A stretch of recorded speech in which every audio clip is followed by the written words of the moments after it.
record onto this computer. Okay, right, I'm gonna get started, and anyone else comes, then they come late.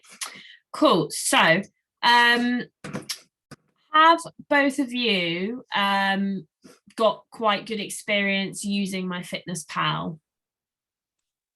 I do try and use it on the daily. Don't know if I would say I'm an expert. You're definitely the expert.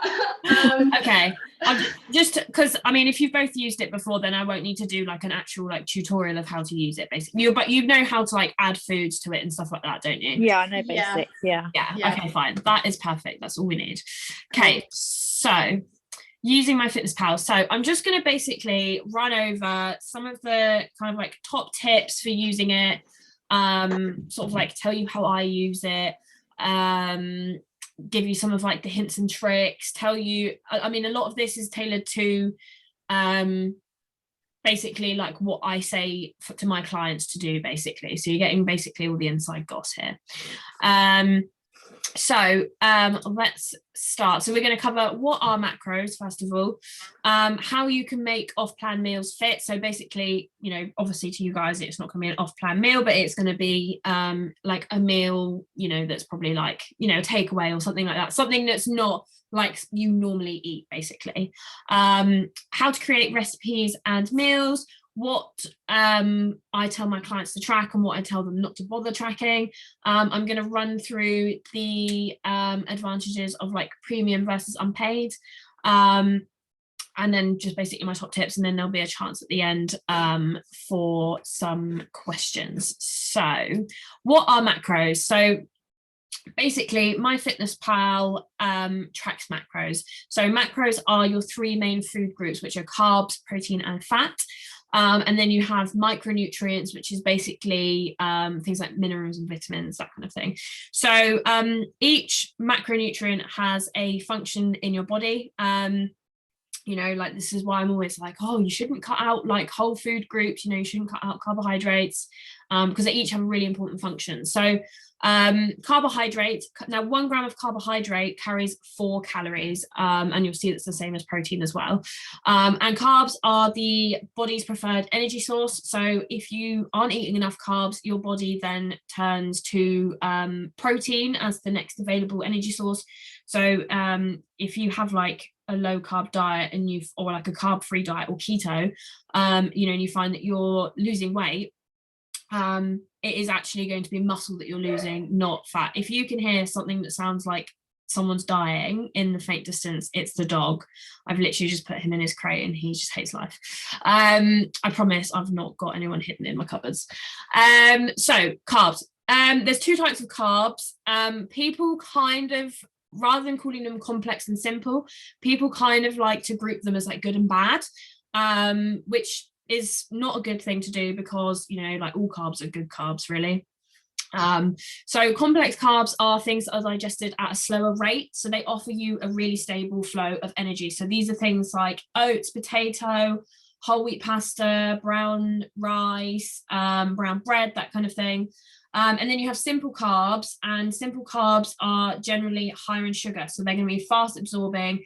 They give you like immediate spike in energy, immediate spike in blood sugars, and you know, if you don't eat them with like a good amount of fats, then you can have a bit of a carb crash, and then you kind of like, you know, when you go into like a carb coma, it's often because like you've had like a massive energy spike and then your body's literally just gone, oh my god, like that. So that is the 2 different types of carbs. Now generally when I'm doing like a client's meal plan, what I would do is give them a majority of complex carbs for things like breakfast and lunches and dinners. But if they are training, I basically would focus a fast releasing, so a simple carb for their post-workout, because you want to get energy to the muscles, you want to replace the energy that your body has lost really, really quickly. Otherwise you just basically go into like a massive energy slump. So that's basically when I would use simple carbs in a meal plan. A majority of your carbs should come from complex sources, obviously, because they're going to keep you fuller for longer, they're going to give you more energy. and that kind of thing. They should make up 50 to 60% of your calories. It's not a good idea to cut out carbohydrates. It's never a good idea ever, for anyone. It's just miserable. So next macronutrient we're going to cover is protein. Now, one of the things that like people, when they first come to me and they inquire about plan, and I get their questionnaire through and like, this is how much they eat, but they're like, you know, I don't eat breakfast, but I have this and I have this, but I'm always really hungry. And it is literally because they're not eating enough protein. So protein basically is the most abundant nutrient in your body. Like it's basically what your muscles and all your sinews and tissues and stuff are made up of. And it helps keep you full. So if you have a high protein diet, you will be fuller for longer, because that's basically what protein does. It fills you up. It's also the building blocks of your body, so it's vital for things like replacing old cells, building, repairing, maintaining muscles and organs, forming hormones, antibodies, enzymes, that kind of thing. Is really, really important. It also, as I mentioned earlier, if you don't eat enough carbohydrates, or if you're in ketosis, then your body starts to process it as a energy source, which is never good. And you know, like any macronutrient, you know, a lot of people have this thought that if you eat lots of fat, it'll turn into protein, and if you eat lots of protein, it turns into fat. But if you eat a surplus of it, it will just turn into fat in your body, basically. If you don't eat enough protein, as I mentioned, your body will start to sort of shut down. It will just start to sort of like eat itself, essentially. You'll find daily tasks a lot harder. You'll find that your body aches all the time, and that kind of thing. So it's really important, obviously, you know, if you're training hard in the gym, you're going for runs, you want to be eating enough protein to make sure that your muscles are actually like recovering, and, you know, not being damaged. Protein sources: meat, eggs, dairy, beans and legumes, soya, that kind of thing. Eating lots of protein and having protein shakes will not make you bulky. The only time it's obviously like actually going to make you bulky is, you know, if you eat too much and you're in a calorie surplus, or if you're like bulking, basically. But that's the only time that eating a lot of protein will make you bulky. Fats. Now, fats is like the most misunderstood macro. It gets quite a bad rep, which is really sad, but it's actually really, really important. Basically, fats slow down the digestion of carbohydrates. So if you had simple carbs, for example, so say you had like Cocoa Pops with, I don't know, like 5% fat Greek yogurt, your body would process the energy from the simple carbs a lot slower, and it would be more sort of like a complex carb in that sense. So they're really good. Obviously, you know, if you have like a good amount of fats and a good amount of complex carbs, you're going to find that you're really, really full for a long time and you've got lots of energy. You know, I don't know, for example, if you go out for like brunch or something and you have a full English, or you know, you have something that's got a lot of cheese or a lot of oil in, and it fills you up for a really long time. It's literally because it's got a really high fat content, and it's really slowed down the digestion of the carbohydrates that you've eaten. So a high fat diet is really good. One of the main functions for females in particular is fats helps with hormone regulation. So you know, if you eat enough fats, you will find things like your PMS symptoms aren't as bad. You'll find that your skin, your hair, your nails are much improved. You don't get as many spots. Your mood's better, that kind of thing. It also helps with mineral and vitamin digestion. And it's basically just like a really good macronutrient in terms of it being like a reserve energy source as well. So it's basically just like, I would argue that fats is probably one of the most important, if not the most important macronutrient in terms of like being a woman. So there's two types of fats. Again, people like to lump them as like good and bad fats, but really it's just saturated and monounsaturated fats. So or polyunsaturated fats. So unsaturated fats are things like your good fats, so avocado, nuts, salmon, that kind of things that are high in omega-3. And then your saturated fats are things like, you know, dairy, butter, chocolate, basically all the good stuff. Again, it's good to have a balance of both. Obviously, you know, saturated fats don't have that many like physiological benefits, but obviously they're satisfying. You know, if you have them in your diet, you're less likely to binge on them, if that makes sense. So yeah, it's good to have a good balance, but just because a fat is a good fat, like, avocado, nuts, salmon, it doesn't make it lower in calories. It is healthier for your body in that it's going to provide you with like more nutritional value, and like vitamins and minerals and that kind of thing. But it doesn't mean that like having good fats, enjoy it. Like with anything, if you eat too much of it, you're going to put on weight, you're going to put on fat, because you're going to be in a calorie surplus. So that is the macros that we are tracking on MyFitnessPal. So what I tell my clients what to track and what not to track. So track everything is like the blanket sort of suggestion, but there are a couple of exceptions. So I don't track veg. And the reason, and that sort of includes like your mixed veg, green veg, tin tomatoes and passata. And the reason I don't track them and I tell people not to track them is because they're such little calories and we should all be eating a shit ton of them anyway. So there's no point. It's time consuming. If you track like a couple of tomatoes at the moment, or like a couple of handfuls of spinach, and you put it in there and it's like 6 calories, that's like a minute of your time that you are never getting back. So it's just futile. So I just say don't bother doing it. And what we should be doing is treating veg as like free food.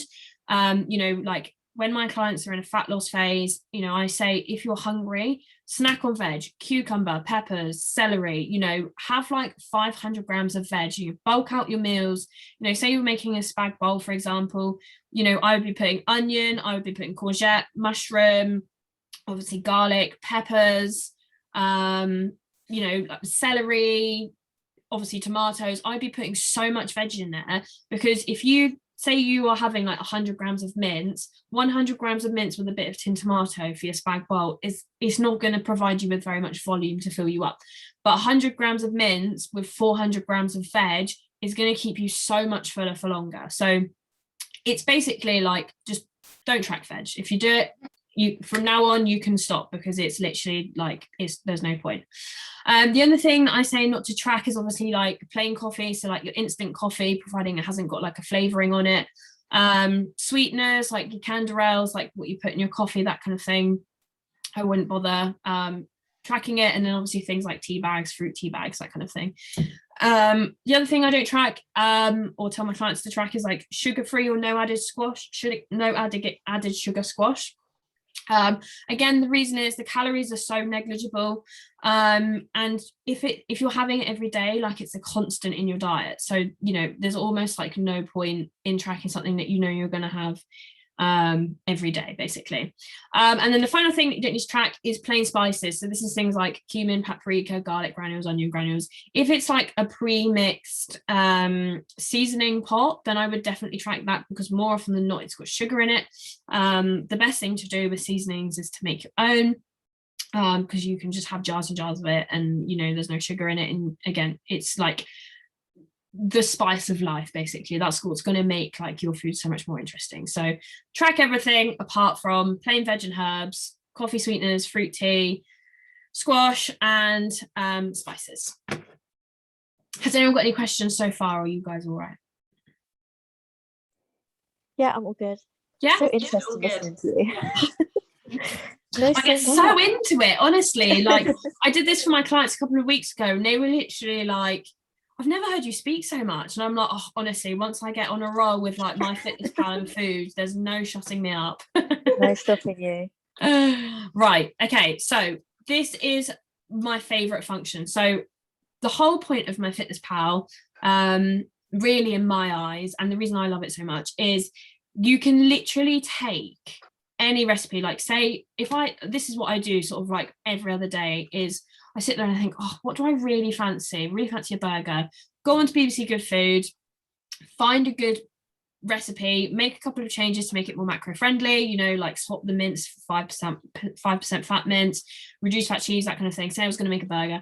And literally you can just add that recipe into MyFitnessPal, and it just saves you having to do it like individually. And then if it's something that you love doing, like you can see it, this is actually like the recipes in MyFitnessPal, and like this is probably like within the space of a week, like these sort of recipes here.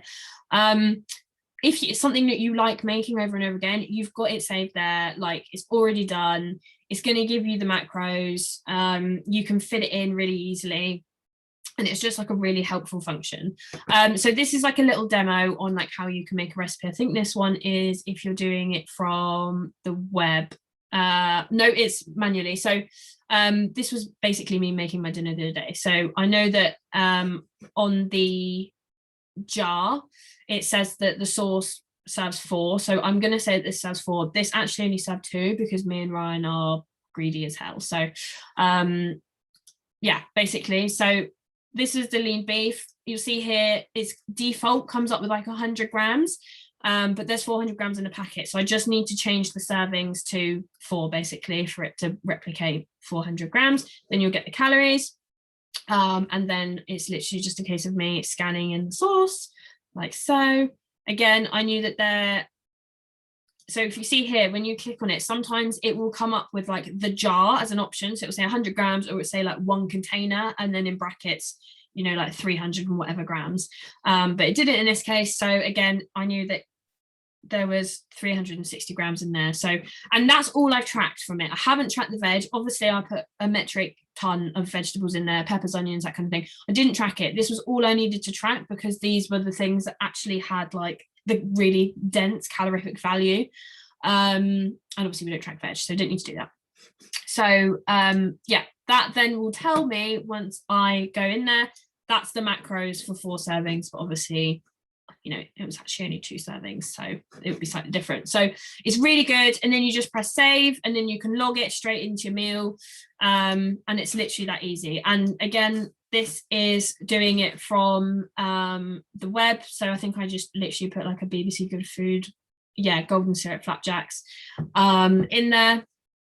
And yeah, so basically you'll see here that I modified it to make it a bit more macro friendly. We did actually do a post recently on like really good low calorie swaps, because I had a client who, she sent me this like food porn thing, and she's like, oh, I'm gonna have to unfollow all of these things, it's hell. And I was like, just use it as like inspiration, you know. It's so easy to make like a high calorie meal or a cheat meal macro friendly with a couple of swaps. So I think here you'll just see that I changed like this to like the MyProtein sugar-free syrup. And this is the thing, like it doesn't have to be like for one recipe.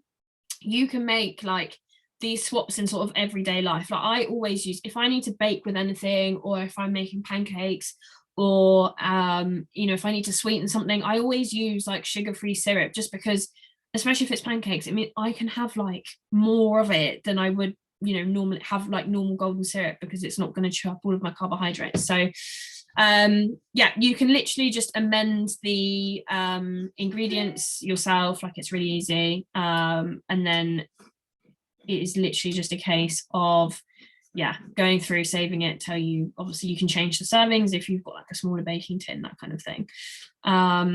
So yeah, that's that. So that is the recipe function. It's really, really good. I really like, if you're ever stuck for dinner suggestions, and you know, you're like, what have I got in the fridge? I've got like chicken and I've got rice.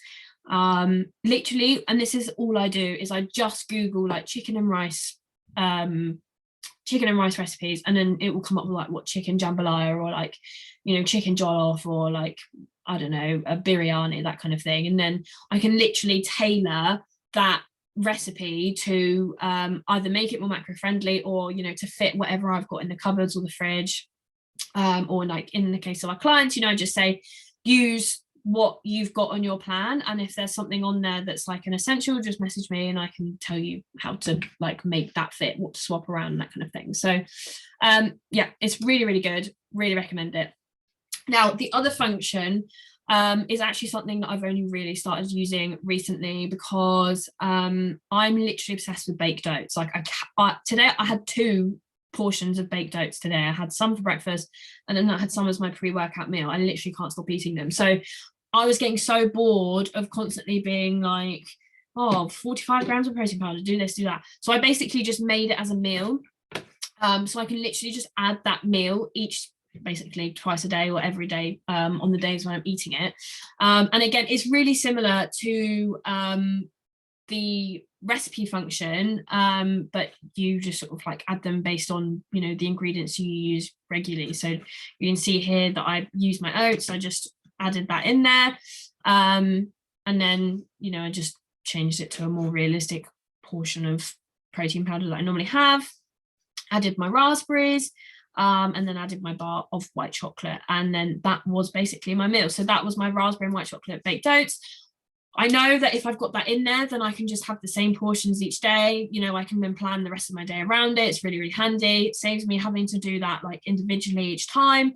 You know, even if it just saves you 5 minutes, you can then just go to meals, and then, oh wait, I think it's this one, here we go. So yeah, you can just go add meals. There's my raspberry and white chocolate baked oats, add them to my diary, and it's done it for me.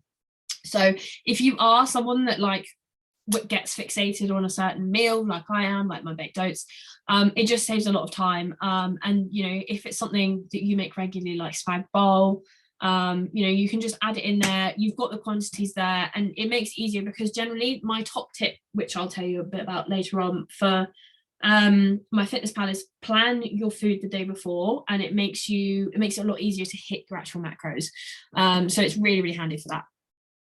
So making off-plan meals fit. So this is, I don't know, it might not be as relevant for you guys, but certainly for my clients, you know, if they want to have an off-plan meal, then they absolutely can.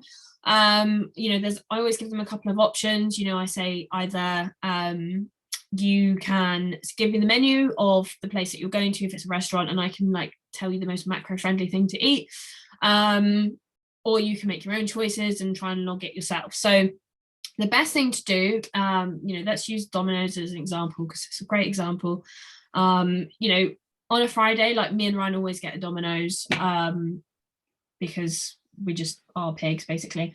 And I always know what we're going to get. We always get the same thing. So when I'm logging it into MyFitnessPal, I then work the rest of my day around that. So I will put what we normally get in there first, and then it basically tells me how many calories I've got to have, you know, I've got for the rest of the day to play with. So, you know, obviously things like my breakfast, lunch are going to be much smaller, because obviously Domino's is higher in calories. So yeah, the good thing about things like Domino's, TGI Fridays, McDonald's, Pizza Hut, like all of the big chains, is I think by law they have to have their nutritional information on the website.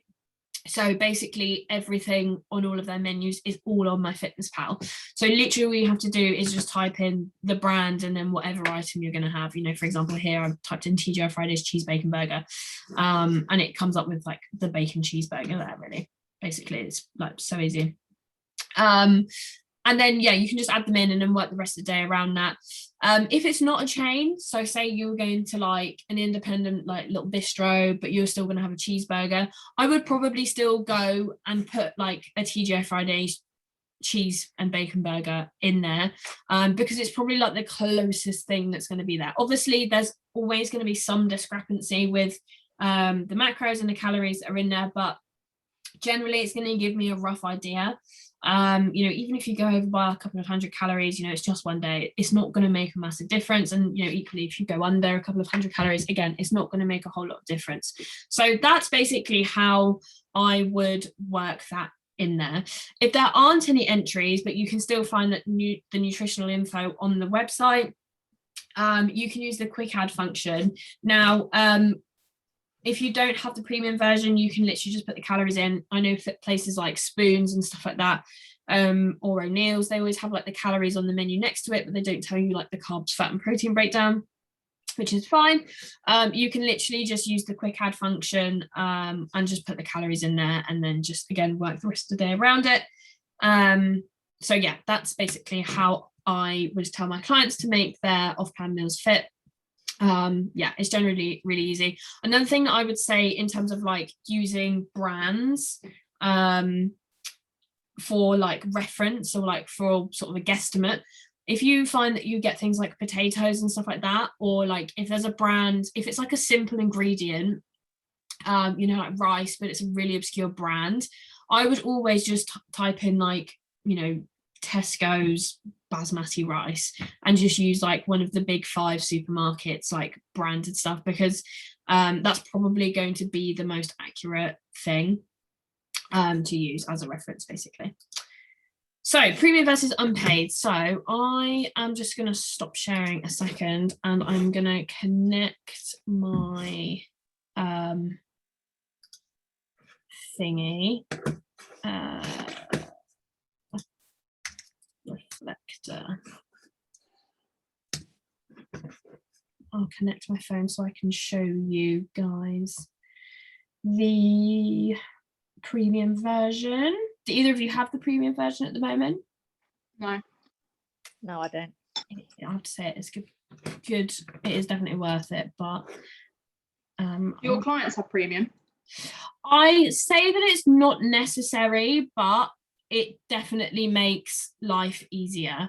I know some of them have got it. Since I did this MyFitnessPal webinar with them a couple of weeks ago, I know a couple of them have got it, and they definitely find it a lot easier.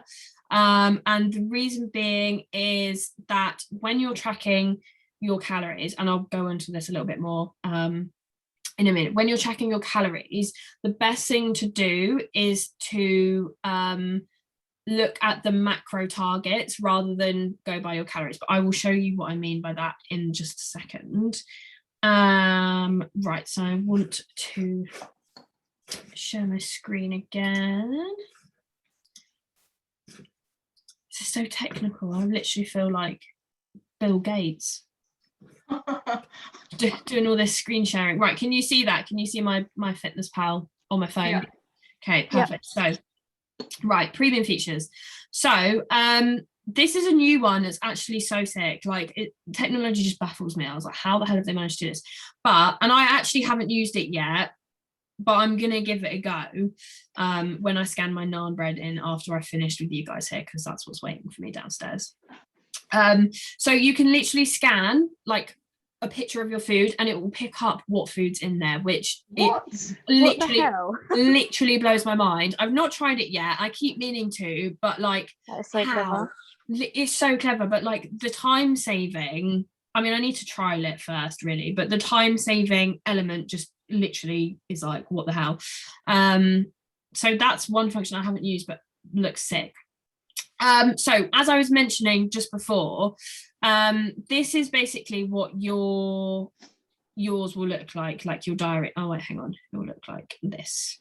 So that's what your diary looks like, right, if you don't have the premium version. So what I mean by focusing on your macronutrients is if you change it to macro focus, it will tell you how many carbs, fats and proteins I've got left. Now, the thing with it's so handy, and the thing with MyFitnessPal is because all of the entries are sort of like user generated, it's not accurate 100% of the time in terms of like the calories that it will say you have eaten. I wonder if I've got like an example.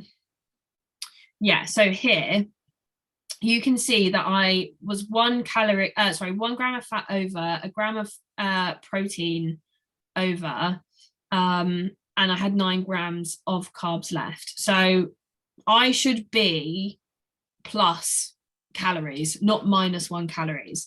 So what it doesn't do is take like the fact that carbs is 4 grams of calories per gram, etc., etc.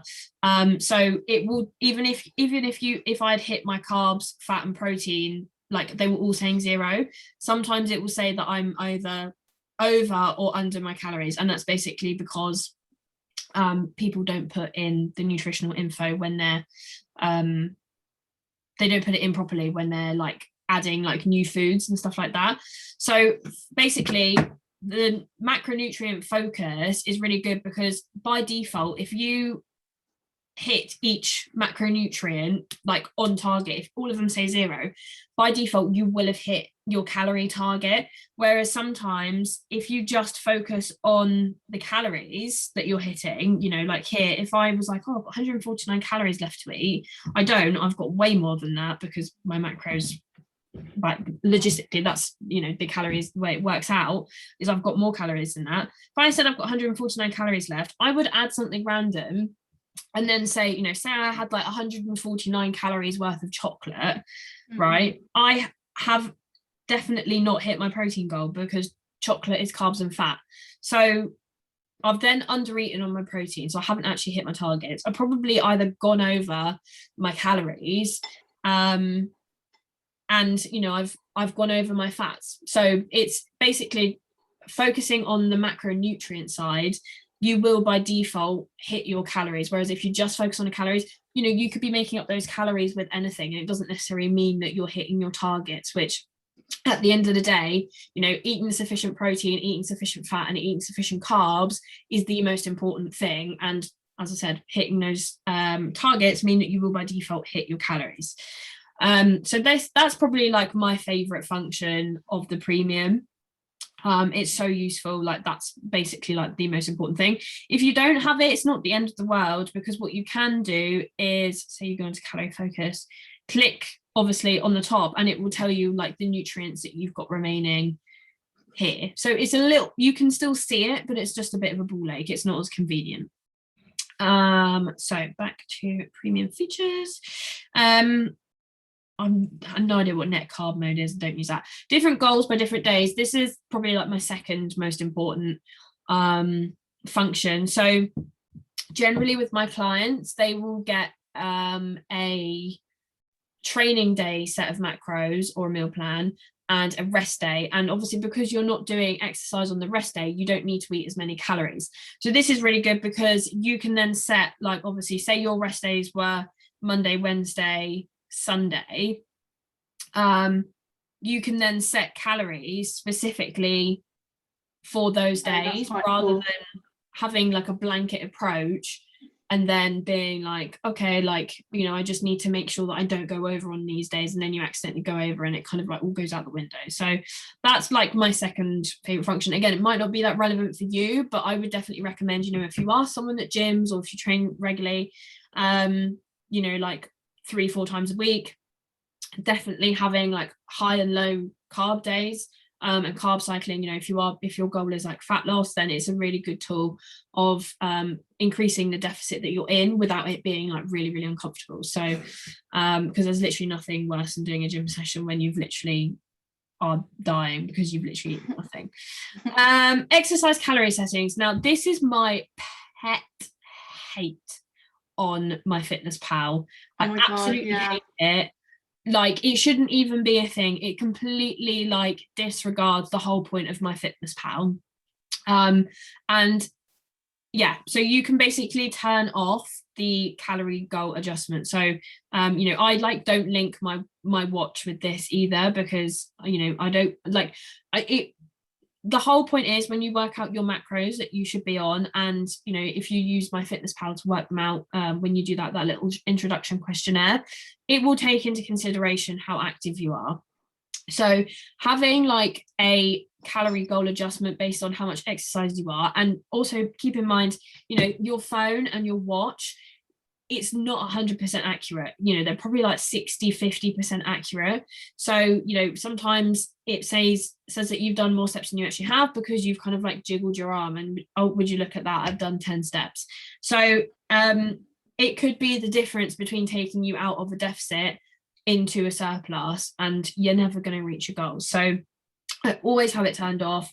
There is no, like, I know people like to see the data, but there's literally no correlation between how many steps you've done and how much you've been eating. Like, it doesn't work like that. Like, yes, okay, steps are a good way of burning calories, but if you did want to eat more food on the days that you're going to do more exercise, then you could do the different goals and set more food for training days and more food for less food for rest days.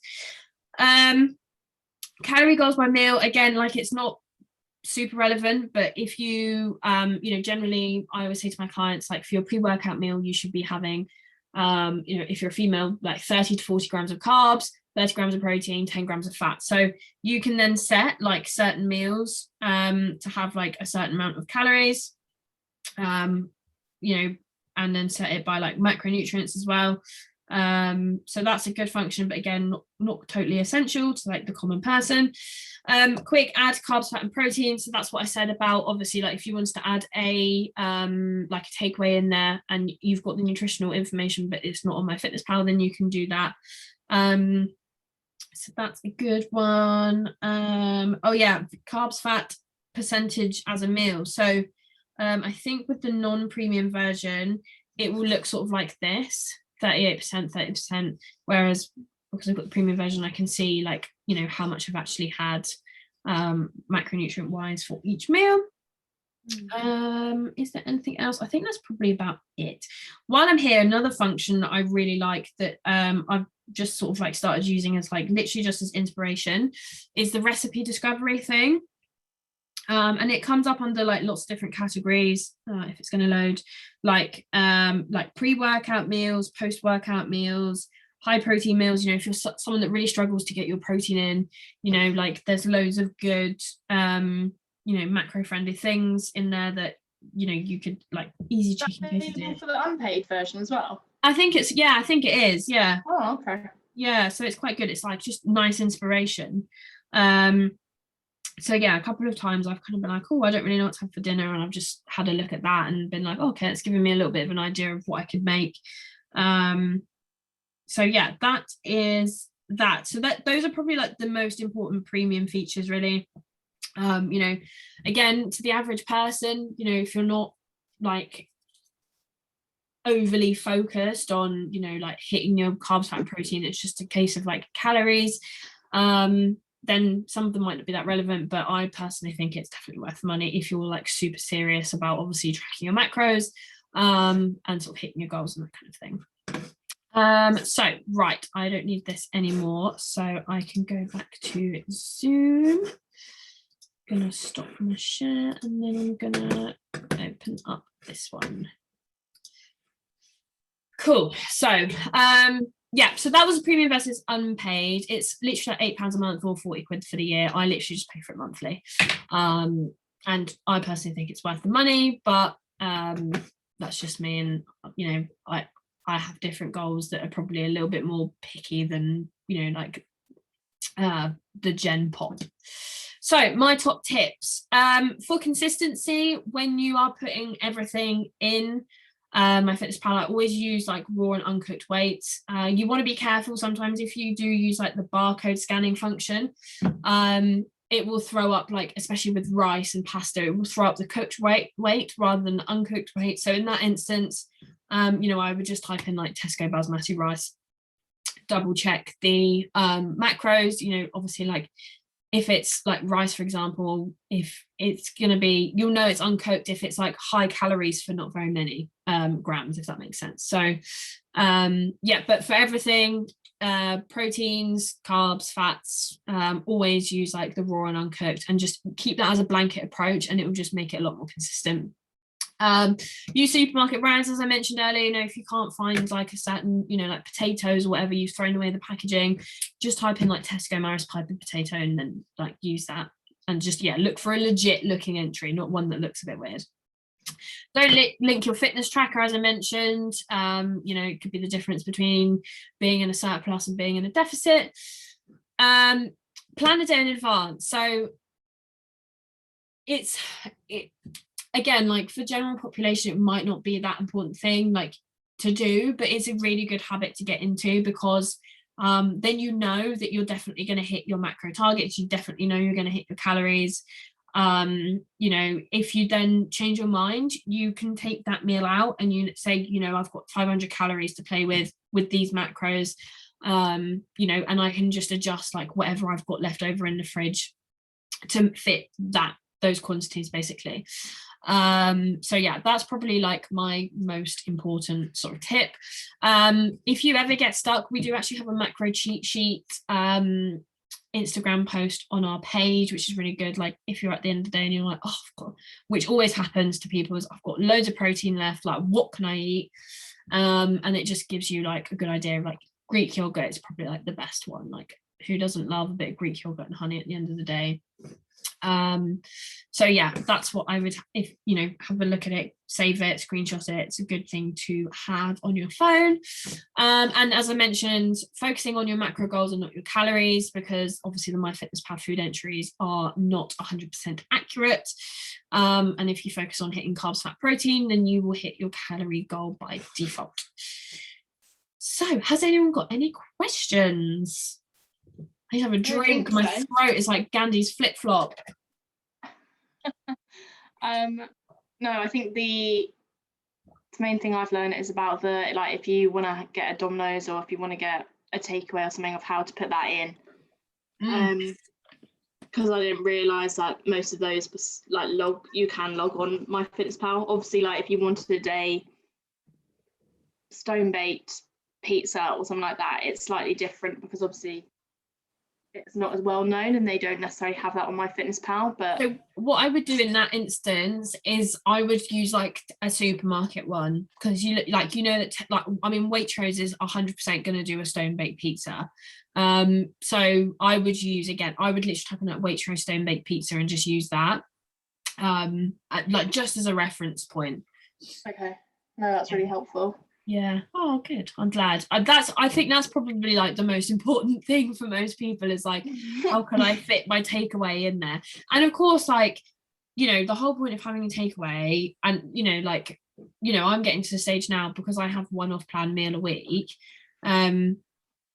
I don't even bother. I don't put it in because I'm like, it's an off-plan meal. Like, I know I'm going to have it. I know I need to eat less throughout the day, but I don't want to like have the pressure of enjoying it. So, you know, I always say like, you know, with an off-plan meal, if you're I wouldn't be able to eat anything if I had a Domino's. If I actually knew the calories in a Domino's, I'm sure it's around like, I don't know, between 1,000, 2,000. Oh God, yeah.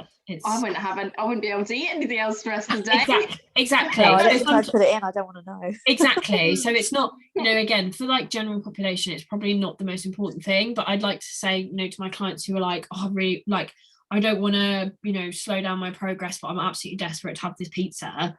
Then I'm like, just, you know, work it in there. You know, if you do go over by a couple of 100 calories, like, you know, and if you do have an off-plan meal, or the term cheat meal should actually be abolished, but if you have a meal that's like higher in calories, you know, it's just one day, you know, it's really not going to make any difference in the grand scheme of things. Like if you are someone that weighs yourself every day because you like to keep a log of it, you know, and you see your weight go up the next day, or like if you have your off-plan meal on a Friday and you know you weigh yourself on a Monday or a Sunday and it's still up, it's not going to be fat. Like it's literally just going to be water weight. Like you have to eat like 3,500 calories in a surplus. So, you know, for like the average woman who's like normal calories, you know, to eat at rest and just maintain their weight is about 1,700.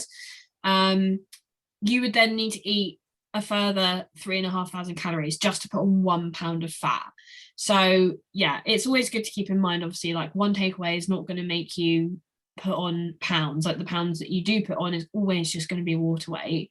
It's just obviously like if you're doing it, you know, 6 days a week, that's probably when you would find that you put on some actual weight. So yeah, but yeah, it really depends on the person. But yeah, as you say, if you don't want to look at it, if you don't want to look at the fact that it's that many calories and it's going to ruin your day, then just don't bother. Yeah. I came across this TikTok and it was this girl who was saying that she was trying to eat in a calorie deficit every day, and then at the weekend she was like, I'm going to treat myself and have a McDonald's meal. I can't remember what she had, or no, she was going to order, I don't know, just like a standard like burger, chips, meal, whatever. Yeah. And then she put it into her MyFitnessPal and she said the calories from that McDonald's meal, she worked out like on average, after being in a deficit for like between Monday and Friday, it basically wiped all of that out. And so it's really like I'm really craving McDonald's, but I'm really put off because I'm like trying to be in a calorie deficit and I'm thinking, oh my God, like I don't want that to have wasted my whole week. Do you know what I mean? So I know you're saying it's just one meal, but yeah, I don't know. It like obviously, you know, like a higher calorie day is gonna not set you back, but it is gonna make you reach your goals slower. But the thing that like I try and drum into all of my clients is like, if you're trying to lose fat, it's not a sprint. Like doing it like as quick as possible is not like, yes, okay, you'll get results quickly, but you will never be able to maintain them. It should be like you know, I've had 2 good weeks. I haven't had anything like this for a while. I really want to treat myself, or it's my friend's birthday, or it's like my partner's birthday. We're going to have it. That's just life. Like your entire life, your, you know, 70, 80 years of living, you will always find that you have things that get in the way of what you want to do and like your progress. And you have to weigh up the pros and cons. You know, do I want to celebrate with my partner for his birthday, or do I want to be, you know, like, do I want to be skinny?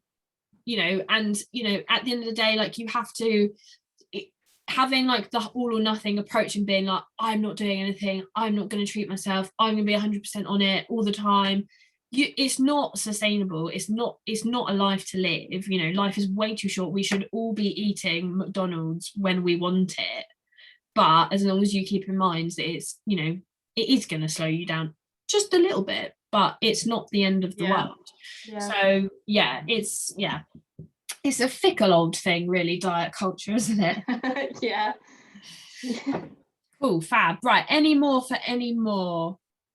No, I don't think so. None from me. All right. No, all good. I feel like you've answered everything.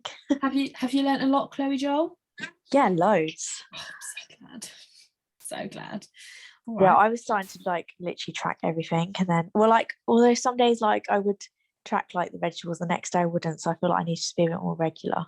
Yeah, sack off tracking that veg, mate. Yeah, don't even. It is so pointless. I've been tracking it like religiously, but I have realised like there's literally I don't necessarily weigh out the veg that I'm doing, so why am I bothering putting it in? 100%. I mean, yeah, it's so futile, isn't it? And then you're like, oh, I've had 200 grams of mushrooms, it's like 6 calories. But when you just completely chews up your carbohydrate allowance, so like by the time you've tracked all your veg, you can literally have like half the amount of rice and pasta, and that's the good shit that we all want. So like yeah, I know. I mean, at the moment, like I literally eat like about 400 grams of mixed veg for like each meal, and I'm like, I would never be able to eat anything nice if I was tracking my veg. And it's just not like, it's just good for you, isn't it? Like veg is, you know, people don't eat enough veg anyway. So yeah, all right, good. Well, I'm glad you've both learned a lot. Thanks for doing it. Enjoy your naan bread. Oh god, I can't wait. I'm gonna bang it in the oven, get the mango chutney out. Oh yeah. Oh god, I can't wait. I literally can't wait. Oh, it's literally all I think. I've been thinking about it since 4:15 today. All right, cool. Right, well, thank you very much for turning up. I've recorded this. I'm gonna email it to everyone who didn't make it today, so they've got it like handy, and you can always watch it back if you need. So I will do that after this. All right. Thanks, George. Thank you so much. Thanks. Bye. Bye.